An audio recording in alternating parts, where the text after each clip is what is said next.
Assalomu alaykum do'stlar, vatandoshlar. Bugungi dam olish kunimizni Chodakka safar qilishlik bilan boshladik. Nima uchun? Bir Yorqinjon nomlamizni xonadonlarda o'tirganimizda Amerikadan bir odam Ali roziyallohu anhuning nabiralari Zaynul Obidinning qabrlari Chodakda ekan deb izlab kelibdi. Asli iroqlik. Shu gapni eshitganimdan keyin menga ham shu bir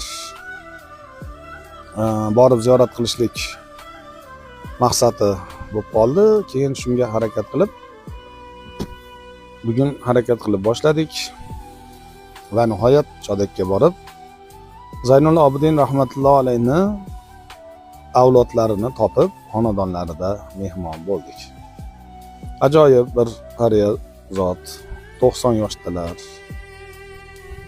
Gaplashsiz juda ham bir tetik, o'z ko'zlari bilan harflarni ko'radigan darajada, o'z oyoqlari bilan yurgan holatda bir baquvvat tog'a ekanlar. Ancha suhbatlashdik. Bu odamni o'sha shajaralari ham ma'lum ekan. Ya'ni Payg'ambarimiz sollallohu alayhi vasallamdan boshlab, ya'ni Ali roziyallohu anhudan boshlab hozirgi bu zotgacha kelgan odamlarni nomlari yozilgan o'sha shajaralari mavjud ekan.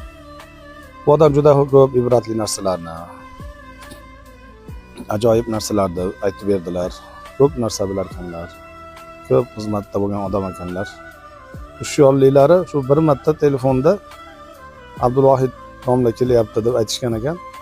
Shu so'rashib turib, Abdulvohid sizmi deyaptilar. Shunaqa bir tetik, shunaqa xotirlari yaxshi, taqvolari yaxshi, rosa ibratli so'zlar, rosa maza qildi gaplashib.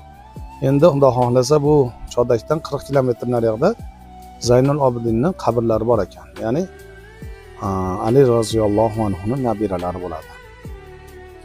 Xudo xohlasa bu joyga borib ziyorat qilamiz va uni tafsilotlarini ham sizlarga aytib beramiz inshaalloh.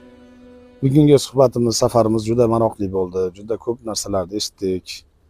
Bu odamni o'sha taqvolari, bu odamni ziyrakliklari, bu odamni parhezlari, oxirat g'ami, hammasini ko'rib, ko'p ibratlar oldik. Sizlarga ham ilinib qolamiz. Bir ziyorat qiladigan zot ekanlar. Alloh rozi bo'lsin.